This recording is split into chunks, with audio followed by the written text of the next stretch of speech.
Biko kalamay ni Itay. Tara at samahan nyo ko. Imekos-mekos natin to. Tignan nyo naman yung naghahalo. Ginagawang biro. Ilagay na natin ang malagkit na kanin. At dito na mag-uumpisa ang kalbaryo ng paghahalo. Kailangan dito ang matatag na braso. Dahil kung gaano kakunat ang tropa mo, ganon na ganon to. O siya, back to studio. Pangiti-ngiti lang tatay nyo. Pero ngalay na yan.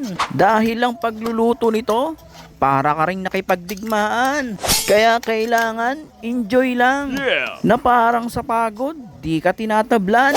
Kaya pag nagluto kayo nito, mag-warm up muna kayo. Para sa pagod, di kayo tablan. Sa bagay, meron naman alaksan. O siya, tapos na ang ating usapan. Tignan nyo naman, masarap yan.